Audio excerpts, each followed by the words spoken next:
Hey Honda fans, today we're going to show you how to move around your Magic Slide Odyssey seats. Okay, so on your Odyssey, every Odyssey model that we have does have Magic Slide middle row seats. So this middle seat here does come out and it's super easy. All you have to do is first pull this lever here, put this forward. There's going to be another lever here. You're going to pull this and kind of pull the whole seat out from behind the levers on the ground here. There are hooks on the bottom of the seat that hook into that. This is super easy. You can just take it out, put it in your back seat.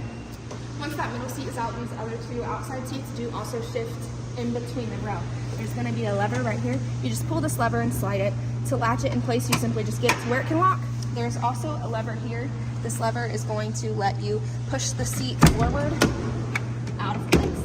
Once the two outside seats are back in position, to get the middle one back in, all you have to do is get it latched and it's in. And you just pull this lever again to get the back up. Thanks for watching. If you have any questions, feel free to drop a comment below.